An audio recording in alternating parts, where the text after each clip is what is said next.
Hello, welcome to the Comic Book Commentary. I'm Bo Leidig, and this week, after quite a hiatus, we're going to be once again talking about a very short-lived series from Image Comics and Extreme Studios with Black and White #2. So let's zoom in and take a closer look. First published in November of 1994, we can see here that the cover, while being drawn pretty well in my opinion, suffers from a lack of really distinguishing itself from the cover of issue #1, which really was kind of the same idea. It's both of the main characters featured on the cover in an action pose. And while there's nothing inherently wrong with that, I would have liked to have seen something that was a little more unique or different from that first cover. Maybe these two characters fighting a robot, or perhaps the villain of the story, Chang's face, featured prominently or something like that. Just a little bit more to not be just kind of the same simple idea that you had with the cover of issue #1. Story: Art and Pamela Thibert. Pencils, inks, Art Thibert. Colors: Steve Oliff. Letters: Kurt Hathaway. Editor: John Peterson. Color separations: Ollie Optics. Film output: Kel-O Graphics. The story picks up exactly where we left off in issue #1, where we see both Blackett and Samsung falling towards the street below after being forced out of the window of the building that Chang owns after they tried to go after him and confront him. However, he was very easily able to get the upper hand, especially when he used his robots to ambush the two of them. And the two of them are in a very sticky situation, as we see Blackett have the wherewithal to use a grappling hook that he had stored somewhere on his person that was never really featured prior to this, but apparently he had one, to try and grab onto a flagpole hanging on the side of the building and save the two of them from certain death. Now, seeing as how this is only the second issue of the comic book, we can't very well have these two main characters dying on the second page of said comic book series. So, of course, Reed's grappling hook manages to connect with the flagpole and save the two of them from falling to the street below. However, now they're just kind of left dangling, and Reed's plan didn't really go any further than that. However, Whitney comes up with her own plan and decides to have Reed swing her closer and closer to a nearby window on Chang's building, which they eventually break through and manage to land safely inside of the building. They look down at the street below and see that Chang's robot has, of course, crashed in the middle of the street, fully destroyed, smoking. It's causing quite the stir, and surprisingly, given that this has all happened within the span of like a minute, it is shocking to see that the police have already set up a perimeter and erected barricades. That seems like it happened way too quickly. But Reed decides that this is the perfect time for the two of them to make their escape, as the police are completely preoccupied trying to clean up this mess. And Chang will also believe that they were underneath this robot, which shouldn't be the case at all, given that they fell after the robot. Meanwhile, down on the street, Chang has somehow made it from what I can only assume was a really high floor in that building all the way down to street level, and is walking out in front of his building when one of the news reporters of the city decides to try and stop him for an interview. Now, Chang's bodyguard tries to intervene and push her away. However, Chang wants to keep up appearances and tells him that that's no way to treat Miss Kuntz, who is one of the star reporters of the city, and he's happy to answer any of her questions. She asks about Whitney Samsung and whether or not any of her claims are true. However, Chang is smart enough to not play into that part of this game, and he states she's very mentally disturbed, which is why she's been committed, and he hopes that she makes a swift recovery. However, at this point, Miss Kuntz keeps pressing and asks, well, isn't it true that, you have done some terrible things to her family? And isn't it also true that your company is being investigated for a lot of sketchy business practices and whatnot? And Chang really does not take kindly to those remarks. Also, I'd like to point out one of the problems that I kind of have with Blackett's costume, other than like the shoulder pads being kind of over the top, which is, I know, kind of a trademark in the extreme universe. But the bigger issue I have is that he's supposed to be more of a gadgets based superhero, and his costume doesn't really allow for any gadgets to be present. I mean, we saw this grappling hook just kind of appear out of nowhere, and at no point was it ever shown where he was carrying such a thing. So it just kind of materialized because that's what the story called for. I would much prefer if it was, drawn onto him, at least some kind of utility belt or pouches or something, which, I mean, we're talking about Extreme Studios. Pouches are kind of like their hallmark, and somehow Reed doesn't have hardly any of them. So there seemed to be some kind of disconnect there between Art Thibert and Rob Liefeld. Having had enough of Miss Kunt's questions, Chang tells her that she should think about the slanderous words she utters before she starts to say such things about any one person or their dealings. And then his bodyguard steps in and simply shoves Miss Kuntz away and tells her that the interview is over, right in full view of her cameraman. At this point, Miss Kuntz states that she intends to dig a little bit deeper into Chang's business dealings and his past to see what she can find. As Chang starts to leave the scene of all the commotion, he instructs his bodyguard that he wants him to make sure that this mess gets cleaned up, and he also wants him to find Reed and Whitney's bodies in all this wreckage and dispose of them. He also then tells his bodyguard that he wants someone to follow the news van and then run it off the road, which is kind of crazy. I understand that Chang is modeled after the type of villain who hides in plain sight, someone along the lines of like a Wilson Fisk from Marvel. However, Wilson Fisk is usually written in a way where he very much presents himself as a very measured businessman in the public eye, and as someone who could never possibly be engaged in criminal enterprise. Whereas Chang, anytime he's questioned about it, really does a terrible job of disguising who he really is, and he seems to be a little bit more unhinged. We then are teleported to the home of Reed Blackett, where we see his butler, Mr. Gray, standing in the window thinking to himself, and he's not happy about Reed being involved with Whitney and Chang and everything that's going on with this, because he believes it's truly jeopardizing Reed's life and career. He then turns around and walks back into the room, which happens to be the room that Whitney is sleeping in, and it does seem a little bit odd that he's just sulking around in the shadows in her bedroom. Granted, this is of course at Reed's house, but still, like, if you're letting this woman stay in your home as a guest, as someone who's on the run, and you just sprung her out of a mental hospital, maybe give her some peace and quiet instead of having your old butler just kind of creep around her room while she sleeps. But we see that Gray is very much just really worried about how far this is going to go, and he wonders if Whitney realizes how much Reed actually cares for her, as he starts to think about the fact that Reed has definitely jeopardized his standing in British intelligence and is now wanted by the police, and he fears that this woman could be the undoing of his entire life. And as he walks away, he thinks to himself, Whitney, you better be worth it, as he closes the door behind him and walks to the study.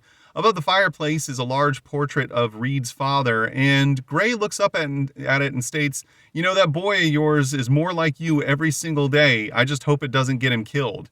He then removes a single book from the bookshelf, which reveals a secret passageway behind the fireplace that he immediately enters. Then we see Gray enter in a passcode on a keypad, which immediately lowers him via secret elevator into what I can only describe as an extremely Batcave-like facility. It's very obvious that Reed Blackett and Bruce Wayne have a lot of parallels between them. Neither of them have superpowers. They're both incredible at hand-to-hand combat. They're both quite wealthy. They both don't like to use lethal force. It's not hard to see that they were kind of modeling Reed Blackett after Batman. which wouldn't be a problem in and of itself, but they could be a little bit less on the nose with it, in my opinion. It doesn't have to be so many different things that are all kind of lining up to like, hey, check it out, it's Batman in a different costume. Look at all of his gadgets, look at all of his wealth, look at his secret underground bunker that exists under his home. It's kind of like, hey guys, we get it. You know, you could have been a little bit more vague about all of this, but this was what they went with. As Reed looks up and sees Gray coming down the elevator, he starts to get really excited and tell him about how he's planned exactly how he's going to handle Chang, and he plans on enlisting Whitney's help, and that Gray wouldn't have believed how capable of a hand-to-hand fighter she is. And Gray is not happy about hearing any of this. He, of course, is very concerned about Blackett and where he's going with all of this. He's even upset about the fact that Blackett has removed most of his bandages at this point and simply tells him, "You're not thinking clearly." But Blackett responds by stating, no, I've got this all under control. She can do all of this. I know she's going to help me because I'm going to provide her with a way that we can take down Chang once and for all.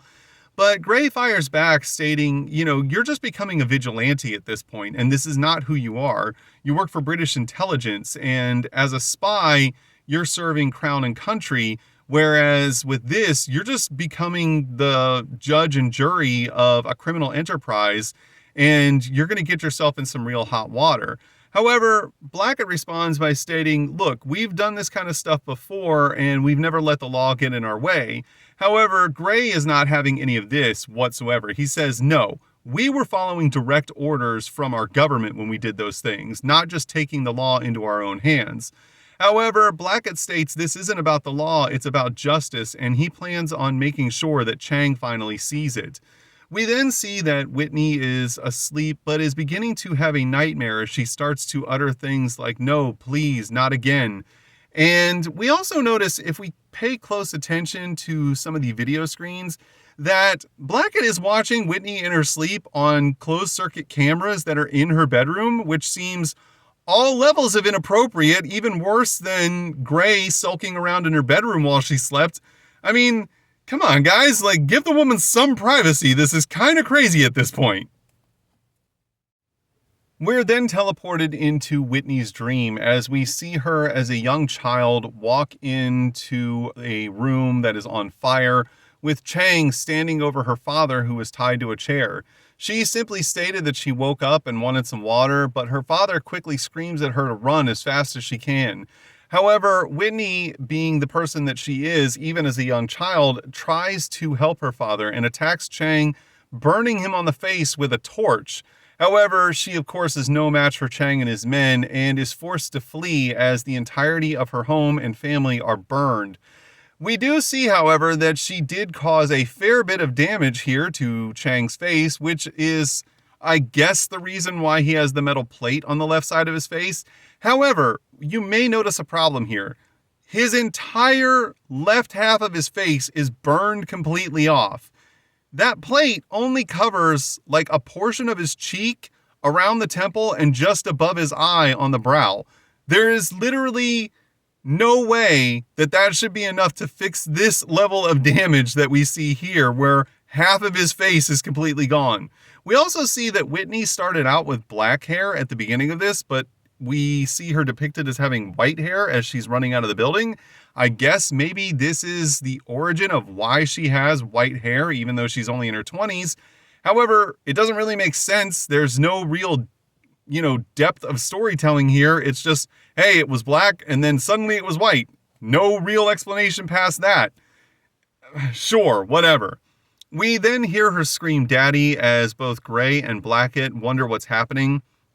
And we see her get up holding her head in her hands, screaming, why won't these nightmares stop? Reed, of course, runs to her aid, but tells Gray to search the perimeter just to make sure nothing else has gone wrong.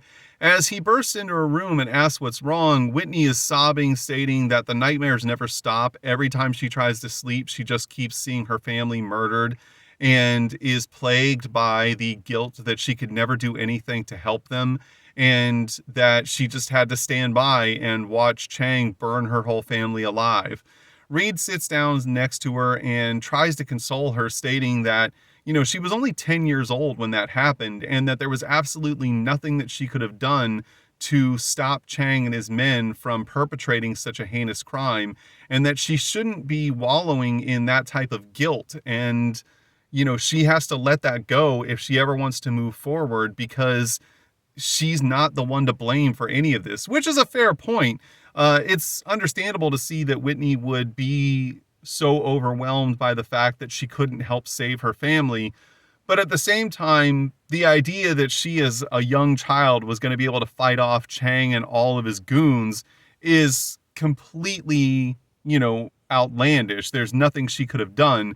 So she needs to just kind of, let that guilt go and allow herself to move forward in her life so that she's not forever, beholden to this horrific memory that has dominated so much of her life since that event took place. Meanwhile, back at Chang's hideout, we see that he has been busy constructing a small army of his combat robots and is quite confident that his victory is at hand. After seeing the news reports, he believes that Whitney has died and that her uncle, who he has in his captivity, is the last remaining member of her family and therefore the only person he needs to convince to sign over the rights to the land that the brewery is on. However, Whitney's uncle holds fast, stating that he'll never sign them over to Chang. And Chang simply laughs and states, "You seem to think that I'm asking. I don't ask for anything. I tell people to do what I wish," as he holds up a taser / cattle prod type of thing and simply tells Whitney's uncle that he's going to make him sign things over whether he wants to or not, as we see the outside of the building as her uncle screams in pain while Chang delights in the torture. Back at Reed's home, we see that Reed is doing some target practice with a revolver. He's quite happy at how well it works and is also overjoyed at the fact that Gray has resurrected a prototype from MI-10's inventory, which is a gun that fires bullets that are made of a type of gel that will penetrate the skin, but after doing so immediately dissolve and then basically put the victim of this quote-unquote gunshot into a unconscious state induced by some sort of anesthesia that is contained within the bullet. Gray tells him that they're 100% effective and 100% non-lethal, as he holds up one and we see some light glinting off of it. Now, this flies in the face a little bit of what Reed said in issue number 1, where he stated that he hates guns. He clearly doesn't, as he seems to have no problem using this gun. What Reed actually hates, and what would have been a more accurate thing to have written in the first issue, is the use of lethal force. He does not like killing. He does not approve of killing, no matter what the means are. So if he's talking about he doesn't like using traditional firearms to potentially kill people, okay, that makes sense. But he also doesn't like using knives or swords or any other number of things that will cause death to an individual, because that's just not the way he likes to go about business when it comes to doing any kind of mission that he's on. However, as Whitney changes into a outfit very similar to Reed's in another section of the room behind some division boards here, she overhears this conversation and is not pleased at all, as she makes it known that she very much plans on killing Chang when they next meet. However, Blackett states that he is no killer and that if she and he are going to work together, that Whitney needs to realize real quick that they're not going into this mission with murderous intent. At this point, Gray asks, are you ready yet? And she states that they need to hold their horses as she puts on the mask and steps out from behind the divider board wearing one of Reed's spare sparring outfits. However, she's not happy about this at all and states that the outfit is ridiculous and there's no way this is going to work for her. Reed protests and states that's one of my spare sparring outfits and it's not supposed to look like some kind of runway model's outfit. It's supposed to keep you protected during battle. However, Gray does see Whitney's point and starts to try and smooth things over, stating, well, maybe there are some things we can do here. I mean, I understand what you're getting at. But Reed takes this moment to take a few jabs at Whitney, stating, well, I guess you're right, you do look pretty crazy in that outfit. Whitney immediately takes offense to this and decides that she's going to teach Reed some manners as she charges toward him with the intent of punching him in the face. However, Gray gets in between the two, as even Reed is, on kind of a short fuse here, stating that if she wants to fight, he's more than willing to come to blows with her. But Gray is not going to allow that to happen, and even offers to take in the outfit for Whitney and make it fit her better. However, Whitney states that she's fine, she's going to keep the mask, but the rest of the outfit she'll handle herself.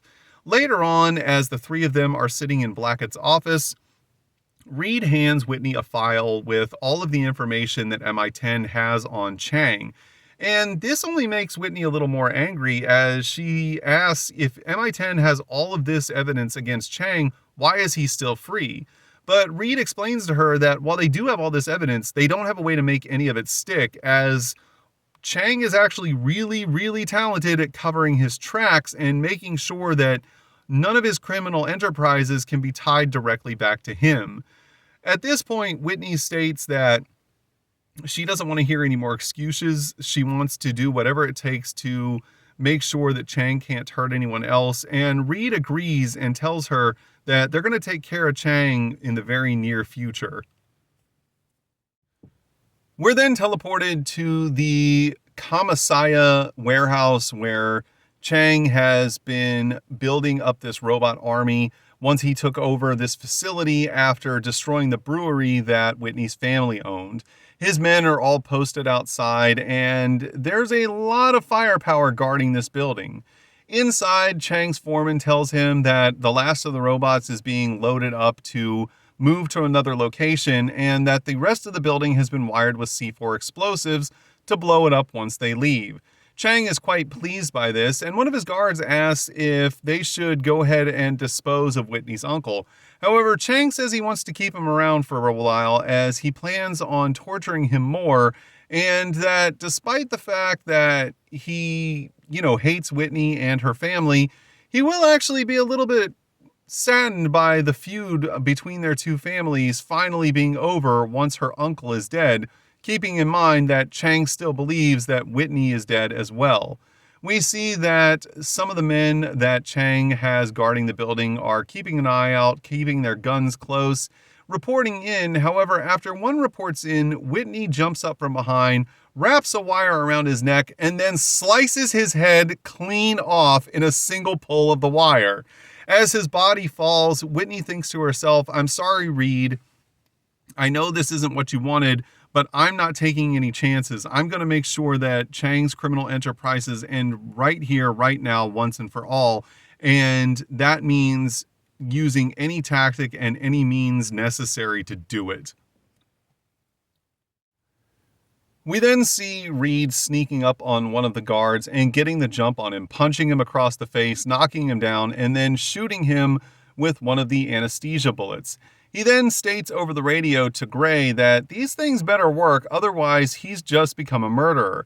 However, Gray informs him that one of them has already become a murderer, as Whitney has killed one of the guards. This infuriates Reed as he realizes that Whitney is just completely ignoring the plan and going out on her own. Meanwhile, Whitney throws another one of the guards through the skylight of the warehouse, which enrages Chang as he realizes that they're under attack. Reed comes up behind Whitney, screaming at her to wait. However, she states there's no more waiting. I'm going to make sure that we bring Chang to his knees. However, Chang's goon squad opens fire on Whitney, and Reed has to actually tackle her to prevent her from being shot. He then tells her that they are not going to bring Chang to his knees or even survive this night if the two of them don't immediately start working as a team, and that means that she can't just be on some bloodlust vendetta quest, because if she is, it's going to get both of them killed. Oh boy, then we get a 2-page vertical splash. You know how much I love those. Even though Rob Liefeld's not the one drawing this book, I guess every Extreme Studios title had to have at least one of these. Now, admittedly, it doesn't look that bad, and the only reason I'm making fun of it is because it's very difficult for me to film with my setup. But, again, I do understand that while it looks cool, it does require you to change the orientation of the entire comic book to continue reading it correctly, which is a little bit weird and inconvenient at times, but it's not a deal breaker. And I will admit that this is kind of a cool 2-page splash, and the colors are fantastic. I really love what they did with the coloration of these 2 pages. And while it is a cool action shot, the idea of Reed being like, let's kick some major butt, just doesn't seem to work with his character at all. That doesn't seem like the kind of measured character that he's been portrayed as. And it seems instead like something that, some teenager would say. It's really weird that they would have him say that line. And the other elephant in the room is Whitney's ridiculous costume. I get the idea that, she's the one who made this costume herself, but are we really supposed to believe that she would design a costume where her entire body is covered head to toe, except for her midriff and breast? Like, that's crazy. That's absurd that she would be like, I'm going to go fight crime, but hey, everybody, check out these jugs. That doesn't make any sense. I get it. It's a comic book, and this is kind of like the whole, like, check it out, 13-year-old boys, but come on, man. Like, at least make it make some sense, can we? A melee quickly ensues, and we see that both Blackett and Whitney are very capable when working together, and Reed maintains that she remains focused and they continue to work as a team. He opens fire on a lot of Chang's goons, knocking them out with his anesthesia bullets, and Whitney continues to beat the living crap out of many of them using her advanced martial arts skills. We then see the two of them standing back to back as they have defeated many of Chang's men, when Chang himself then calls out an insult to Whitney as she turns to see that he is holding none other than her uncle hostage at gunpoint. He then states that he's going to be walking out of here with his hostage, and Whitney screams at him, stating what kind of man hides behind an old man that's been beaten like that and calls himself brave. However, Chang is not even remotely impressed by this taunt and states the kind of man who's going to get away. Whitney reaches her breaking point as she simply screams, I'm going to rip you apart, and lunges through the air at Chang. However, Reed screams no as he realizes what's about to happen. Chang then turns the gun on Whitney and fires upon her, hitting her as she falls to the ground. At this point, we find out that Chang actually has no idea that this is Whitney Samsung, despite the fact that she's wearing a mask which only covers her forehead and the bridge of her nose. And while I do understand that he believes that Whitney is dead, there's no reason for him to not recognize this as Whitney. Again, most of her face is visible. She has long white hair. She's an incredibly skilled martial artist, and he's just been attacked by her less than 24 hours previous to this. He should absolutely realize that this is Whitney Samsung trying to attack him once again. Now, the fact that he doesn't realize that this is Reed Blackett, I'll give him that. He only met Reed Blackett one time ever, and Reed had long hair and glasses on. We see here that he's not wearing glasses in the costume, and he also has his hair tucked into the mask. So, yes, possibly he doesn't realize that's the same guy. But again, there's literally no possibility that he does not realize this is Whitney Samsung. He then states that he's going to be making his exit and that he has the entire building wired to explode. He then taunts Reed on the way out, stating, there's probably more than enough time for you to save yourself, but are you willing to abandon your partner? Reed, of course, is not going to abandon Whitney as he comes to her aid and tries to scoop her up. He then radios out to Gray and tells him to follow Chang and make sure to keep up with what's going on, because if the two of them can't make it out of this building, he's the only one who knows what Chang is up to, and he's the only one who can potentially stop it.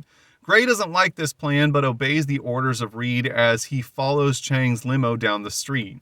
Meanwhile, Blackett is doing everything he can to try and carry Whitney out of the building, and Whitney pleads with him to leave her behind and save himself.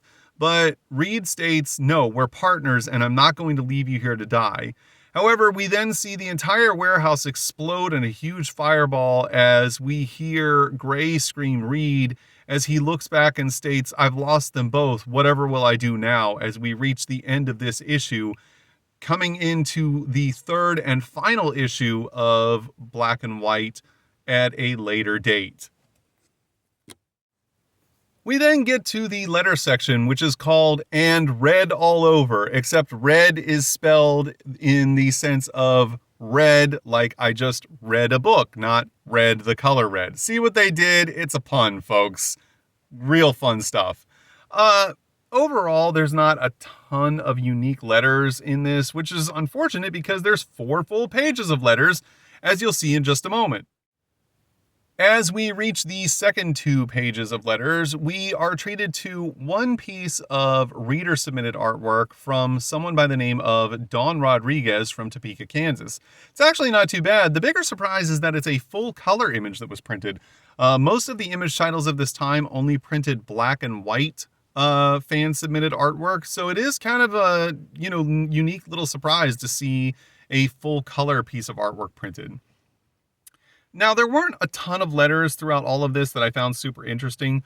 The ones that stuck out to me the most were one that spoke about a pretty bad review that was given in a publication called Hero, where I guess they really kind of crapped all over issue number 1 of Black and White, which, admittedly, it's not the greatest comic book ever written, but it's also far from the worst, and it wasn't even really the worst Image book from around this time, so I am kind of surprised that it would get such a bad review.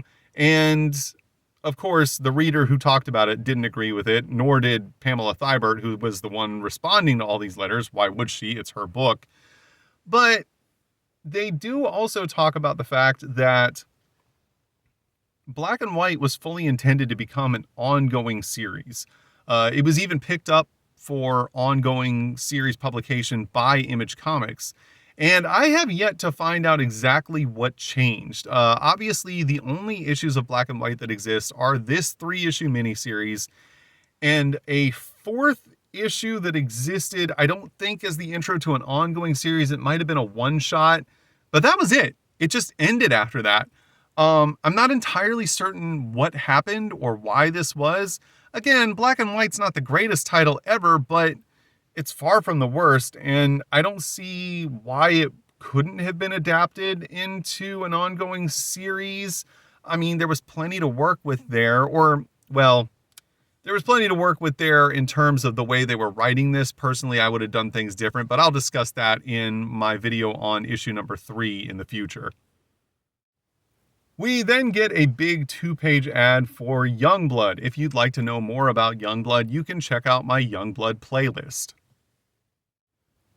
We then get an advertisement for the Comic Buyer's Guide 1994 Fan Awards, where you could literally just write in any title or artist or whatever in any of these categories. It's crazy that there was no list to choose from. It was literally just writing in whoever you wanted to be the winner of that category, and I guess they just tallied the votes maybe, or just made it up as they went along. Who knows?